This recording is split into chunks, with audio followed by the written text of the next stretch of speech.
د خبرونو سرټکی مو معاش پرداخت نمیشه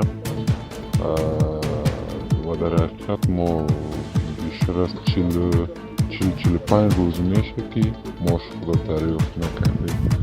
تر امر ثاني پورې د طالبانو له لوري د دولتي معاشونو ځنډول د طالبانو د مالیې له وزارته یوې سرچینې او دوه دولتي کارکوونکو امو ته ویلي دي چې طالبانو پرته له دې چې د خپل پرېکړې لامل روښانه کړي د دولتي کارکوونکو د معاش د ورکړې تر امر ثانوي پورې ځنډولې ده. بله لور ته یو شمېر دولتي کارکوونکي وایي چې 50 ورځې کېږي چې دوی خپل تنخواوې نه دي ترلاسه کړي. په تهران کې د پخواني دولت پیژندل شوی پوځي قومندان اکرام الدین سرې ترور د ښاغلي سرې خپلوان وایي چې نوموړی پرون ناوخته په تهران کې د ناپېژانده وسلوالو په ډزو ووژل شو. پخوانی پوځي محمد امین الماس هم ورسره په دغه پیښه کې وژل شوی دی. د دغه پیښې په اړه تر اوسه کوم کس یا ډلې پر غاړه نه ده اخیستې. در حدود 400 میلیون دلار کسر آمده د تجارت ما او پاکستان. له پاکستان سره د لارو تړل کېدو دوام د سوداګرۍ خونه وایي چې افغانستان نږدې 45 سلنه واردات او صادرات کم شوي دي او له 100 زره ډېر په توکو بار ترانزیتي موټر بند پاتې دي. د پاکستان دولتي بانک هم د دغه وضعیت له دوامه اندېښنه ښودلې ده. او په غزه کې د دایمي اوربند دوام که څه هم دواړې لوري اوربند ته ژمن دي خو یو شمېر رسنیو راپور ورکړی دی چې د اسرایلو پوځ د غزې پر یو شمېر سیمو بریدونه کړي دي. سلامونه، وخت مو پخیر. د اما 8 بجو خبرو ته ښه راغلاست. نن پنجشنبې 4 د مرغومی چې برابریږي 25 د دسمبر. اوس هم بشپړه خبرونه. زه سادیه طاهر یم. باخبره سرچینو امو ته وایي چې طالبانو د دولتي کارکوونکو د معاش د ورکړې بهیر تر امر ثانوي پورې ځنډولی دی. د طالبانو د مالیې وزارت په ګډون 3 سرچینو امو ته منلي دي چې طالبانو تر امر ثانوي پورې د ټولو دولتي ادارو د کارکوونکو معاشونه تر امر ثانوي پورې ځنډولي دي. د دې پرېکړې لامل تر اوسه روښانه نه دی او طالب چارواکو هم په رسمي توګه کوم غبرګون نه دی ښودلی. یادونه ده چې د طالبانو د روان کال په غبرګولي میاشتې کې هم د 3 میاشتنۍ ځنډ وروسته د دولتي کارکوونکو دوري او غوایي میاشتې معاشونه تصویب کړه. هغه مهال د طالبانو د مالیې له وزارته سرچینو امو ته ویلي وه چې په کابل کې د دولتي ادارو د کارکوونکو مصارف 113 میلیونه او د کندهار د دولتي ادارو مصارف نږدې 216 میلیونه افغانۍ تصویب شوې وه چې نږدې 2 برابره توپیر شوده. دا په داسې حال کې ده چې یو شمېر دولتي کارکوونکو امو ته وایي چې د ژمي په موسم کې له ګڼو اقتصادي ننګونو سره مخ دي او د دوی د معاشونو د نه ورکړه دغه ستونزې نورې هم پراخوي. معاش پرداخت نمیشه و در حقیقت ما بیشتر از 40-45 روز میشه که معاش خود دریافت نکردیم. د تخار پخوانی امنیت قومندان او د پخوانی دولت پیژندل شوی پوځي قومندان جنرال اکرام الدین سرې پرون په ایران کې د ناپېژانده وسلوالو له لوري ووژل شو. د نوموړي خپلوان امو ته وایي چې اکرام الدین سرې په ایران کې د پخوانیو افغان پوځیانو ستونزې ته د رسیدګۍ له دفتره چې د خپله رامنځته کړی و له وتلو وروسته په نښه او ووژل شو. په دغه پیښه کې له اکرام الدین سرې سربیره د هیواد له پخوانیو پوځي قومندانو محمد امین الماس هم وژل شوی دی. یو شمېر پخواني پوځیانو ټینګار کوي چې اکرام الدین سرې په وروستیو کلونو کې د پخوانیو افغان پوځیانو د ملاتړ او دفاع لپاره پیژندل شوی ادرس و چې د طالبانو د غچ اخیستنې له امله ایران ته پناه ویوړه.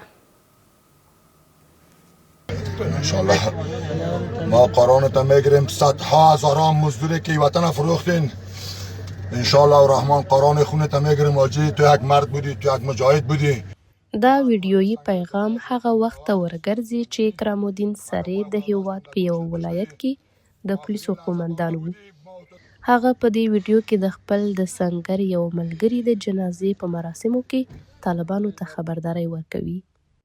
د هغه نږدې کسان وایي چې جنرال سرې د طالبانو پر وړاندې په مبارزه کې قاطع او جدي و او په ګڼو جګړو کې د طالبانو پر ضد ګډون کړی و. د هغو جزئیاتو پر بنسټ چې د هغه کورنۍ وړاندې کړي، اکرام الدین سرې د تیر حکومت پر مهال د نورستان، بغلان او تخار د پولیسو د امنیه قومندان په توګه دندې ترسره کړي. د هغه وروستۍ دنده د تخار د پولیسو د امنیه قومندان په توګه وه او د جمهوریت تر ړنګېدو پورې په همدې دنده پاتې و. تا زمانی که دور دکتر نجیب الله بودیم ما محصل حربی 16 یا مدرسه ارتش بودم، ما یک تا برادر هزاره داشتیم به نام عارف هزاره، یک برادر ما داشتیم، 2 تا برادرای ازبک، 2 تا. بالاخره اینا حق نداشتن در دانشگاه های نظامی، حتی به پانتون ها یا بر دانشگاه های در مضامین یا رشته های مختلف اینا تحصیل بکنن. د اکرام الدین سرې خپلوان وایي چې هغه د جمهوري نظام له ړنګېدو 2 ورځې مخکې ایران ته ولاړ او هلته یې امنیتي ځواکونو د همغږۍ تر نوم لاندې یو دفتر جوړ کړ. هغه د همدې دفتر له لارې د تیر حکومت امنیتي ځواکونو سره د استوګنې د اسنادو په ترلاسه کولو کې مرسته کوله. دغه دفتر چې د تیر حکومت د امنیتي ځواکونو لپاره د ملاتړ یوه مرجع وه، په ځانګړې توګه د هغو کسانو لپاره چې د طالبانو د غچ اخیستنې د ګواښ له امله ایران ته کډه شوي وو. امیدوار از این هستیم که شورای میزبان در قسمت امنیت افغان‌ها توجه جدی داشته باشد و در پالی آزوی روایت داشته باشند که هر قدر که اینا از اونها استقبال میکنند از گروه طالب و همچنان اجازه سفارتخانه و قنصلگری ها برشان میدهد، یک خطر جدی ناامنی بر افغان‌ها بیشتر شود. د هغو معلوماتو پر بنسټ چې د هغه کورنۍ له امو سره شریک کړي، نوموړی تېره ورځ ناوخته له قومندان محمد امین الماس سره یو ځای د تهران ښار په 18مه سیمه کې د ولیعصر په ښارګوټي کې د 2 نامعلومو وسلوالو لخوا له نږدې واټنه د وسلوال برید هدف وګرځید. شام هنگامی که میخواست از دفتر امو به نام هماهنگی نیروی امنیتی خارج شد به طرف خانهش بره، با یک همراهش مورد حمله قرار میگیره و توریستا آدمای ماهر و آموزش دیده بودین. در اولین شریک به صورتش جنرال اکرام الدین سرې را و همراهش امین الماس به شهادت میرسانند. د جنرال اکرام الدین سرې د ځینو نږدې کسانو د معلوماتو له مخې هغه 2 لوڼې او 2 زامن لري.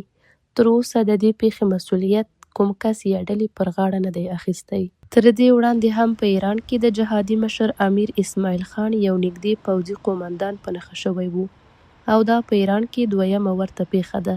یو شمېر سیاسي څیرو د ایران له حکومته غوښتي چې په دې اړه جدي او هراړخیزې څېړنې وکړي.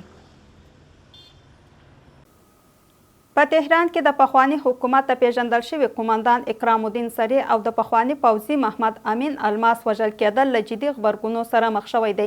په ملګرو ملتونو کې د افغانستان دایمي استازولي سرپرست دا پیښه جنایت بللی او د اړخیزو څېړنو غوښتنه یې کړې ده.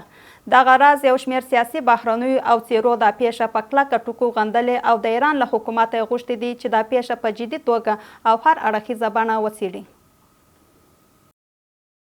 په تهران کې د تخارب د پخوانی امنیه قومندان اکرام الدین سرې او د پخوانی حکومت د بل قومندان محمد امین الماس د وژل کېدو پیښې ګڼ غبرګونونه راپارولي دي.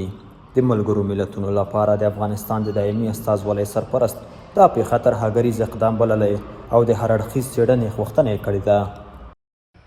په همدې حال کې یو شمېر سیاسي بهیرونو او څېرو طالبان په دې پیښه کې په لاس لرلو تورنوي. د ملي مقاومت جبهې او د افغانستان د ازادۍ جبهې هم دا پیښه ترهګریزه او سازماني بللې او طالبان یې تورن کړي دي. همداراز د صلاح الدین رباني څانګې د افغانستان د جمعیت اسلامي ګوند د دې پیښې په اړه اندېښنه ښودلې او د ایران له چارواکو یې غوښتي چې د دې جنایت عاملان وپیژني او عدالت ته یې وسپاري. همدارنګه د پخواني ولسمشر د مرستیال امرالله صالح په مشرۍ د روان د سبز بهیر هم د ایران له چارواکو غوښتي چې پراخې څېړنې ترسره کړي او د دې جنایت عاملان او د هغوی ملاتړې شبکې وپیژني او د قانون منګولو ته یې وسپاري. له دې سربیره د افغانستان د اسلامي وحدت ګوند مشر محمد محقق، د ملي امنیت پخوانی رئیس رحمت الله نبیل، پارلمان پخوانی غړی فوزیه کوفی او یو شمېر نورو سیاسي څېرو د اکرام الدین سرې وژنه وحشیانه او ناځواني بللې او دا یې یوه ستره ضایعه یاده کړې ده. دا پیښه په داسې حال کې رامنځته شوې چې 2 میاشتې وړاندې هم د پخوانیو جهادي څېرو له ډلې اسماعیل خان ته نږدې یو قومندان د ایران په مشهد ښار کې د نامعلومو وسلوالو د برید له امله خپل ژوند له لاسه ورکړ. د افغانستان د سوداګرۍ او پانګونې خونه وایي چې د افغانستان او پاکستان ترمنځ د لارو تړل کېدو له امله د هیواد صادرات، واردات او ترانزیتي سوداګري له 40 تر 45 سلنه راکمه شوې ده او افغان سوداګر اړ شوي دي چې د ایران او منځني اسیا د سوداګریزو لارو په څیر له بدیلو لارو ګټه واخلي. د هیواد د سوداګرۍ خونه د رهبري پلاوي یو غړی امو ته وایي چې په همدې وضعیت کې له امله د هیواد 12,000 ترانزیتي سوداګریزو موټر بند پاتې دي.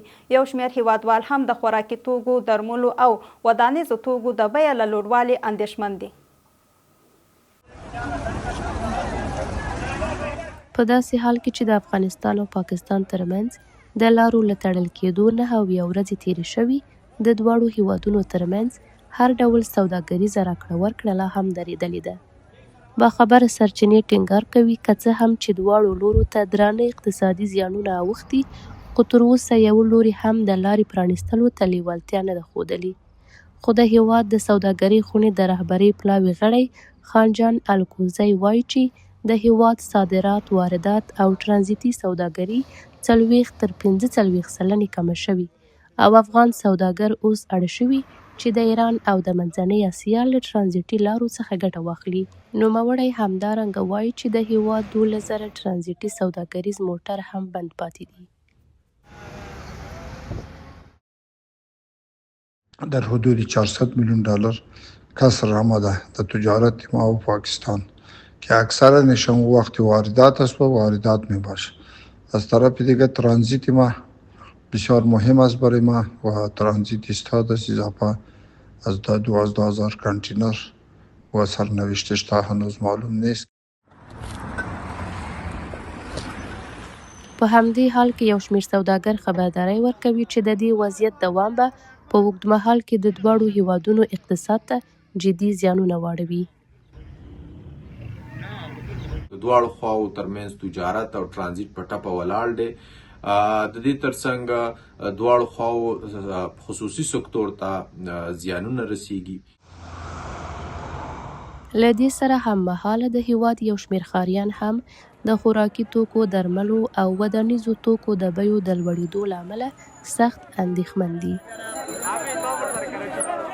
بل ډول د هیوادو سره قرارداد وکړي او د دروازه چې ده بند شوې ده، هغه شی چنه درې چنه دي وړه بې انتها ګران شوي دي.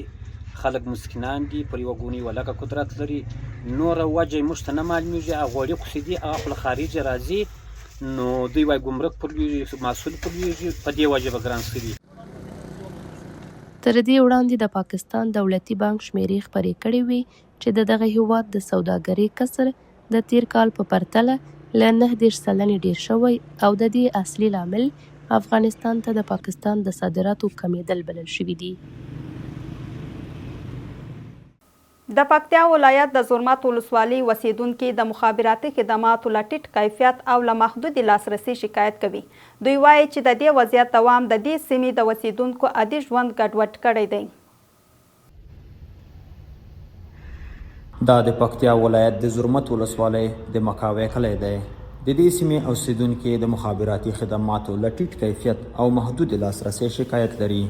دوی ټینګار کوي چې د مخابراتي خدماتو د ارزښت له امله دا وضعیت د دوی د ورځني او عادي ژوند په بهیر تر ډیر کچې اغیزمن کړی دی.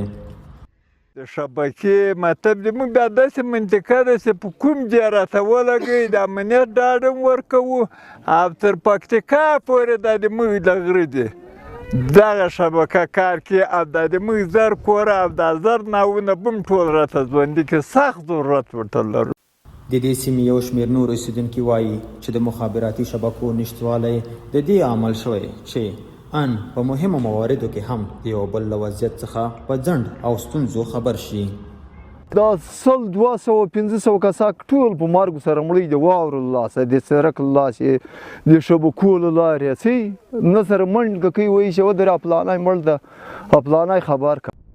دا په داسې حال کې ده چې د مخابراتي خدماتو د ټیټ کیفیت اندېښنه یوازې د زرمت ولسوالۍ پورې محدوده نه ده، بلکې د هیواد په ډیرو سیمو کې په ځانګړې توګه په پلازمینه کابل کې هم خلک له دې ستونزې سره مخ دي. د کابل اوسیدونکي ټینګار کوي چې د انټرنیټ او مخابراتي خدماتو کیفیت د پام وړ کم شوی او د دې وضعیت دوام د دوی ورځنی عادي ژوند له خنډ سره مخ کړی دی.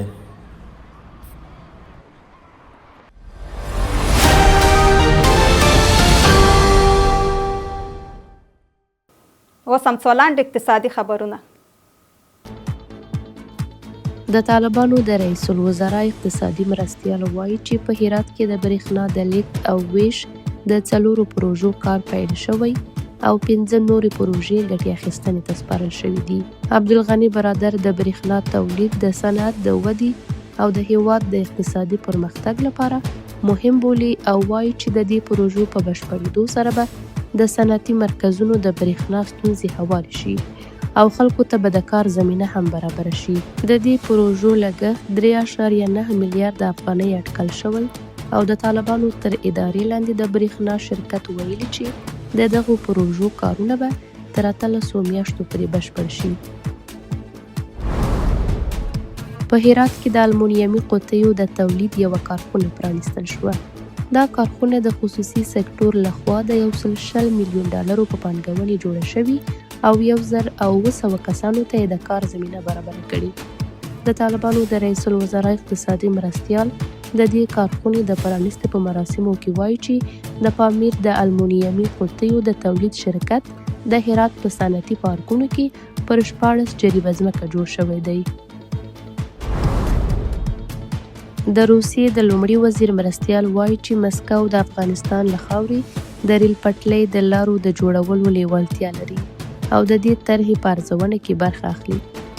الکسی اورچوک د روسیې 24 ټلویزیوني شبکې سره په خبرو کې ویلي چې د افغانستان په خاوره کې د ریل پټلۍ د کرښو جوړول تر ارزونې لاندې دي او دا طرحه لویدیځې او ختیځې لارې هم رانغاړي. هغه زیاته کړي چې روسیه د دې پروژې د تخنیکي اسنادو په چمتو کولو کې رول لري او روسي کارپوهان د ارزونې او اړوندو خبرو په بهیر کې ګډون لري.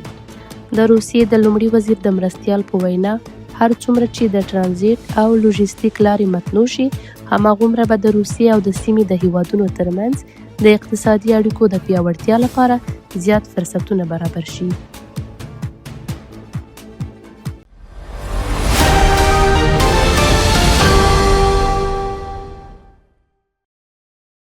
د هیواد په بازارونو کې د اسعارو بیه یو امریکایي ډالر 65.8 افغانۍ، یو ایرو 70.8 افغانۍ، زر ایراني ریال 1.2 افغانۍ، زر هندي روپۍ 280 افغانۍ، یو د اماراتو درهم 12.9 افغانۍ، زر پاکستاني روپۍ 219 افغانۍ.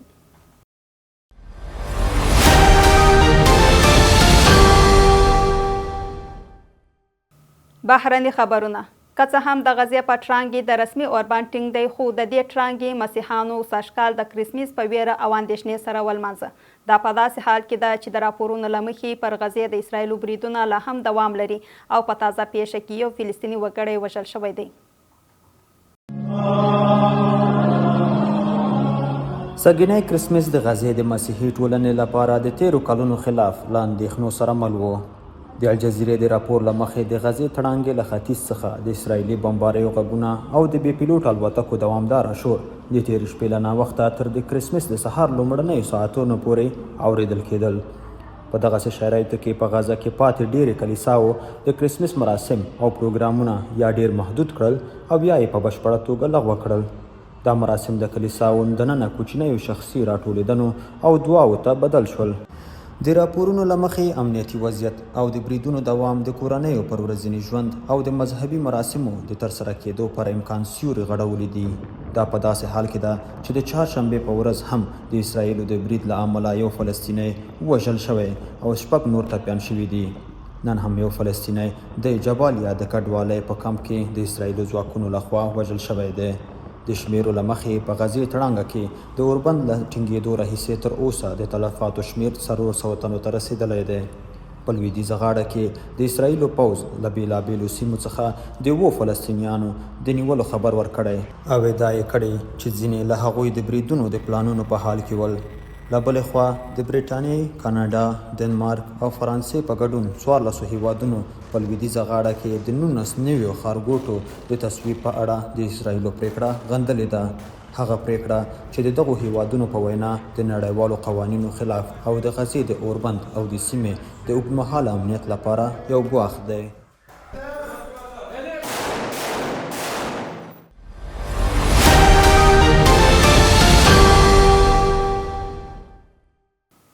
د لوبو نړۍ. د هیواد د کرکټ 19 کلنه ملي لوبډله نن د زیمبابوې پر وړاندې میدان ته ښکته شوه. دا لوبډله د زیمبابوې په کوربتوب د څو اړخیزو سیالیو په لړ کې د هیواد د ملي لوبډلې لومړۍ سیالي ده. د هیواد د پهلوانۍ ملي ټیم سیالۍ چې د شپږو ولایتونو د 1500 ورزشکارانو ترمنځ په پلازمینه کې روانې دي نن هم دوام وکړ. د دې سیالیو په پای کې به 40 تنه ورزشکاران د هیواد د پهلوانۍ ملي ټیم ته غوره شي.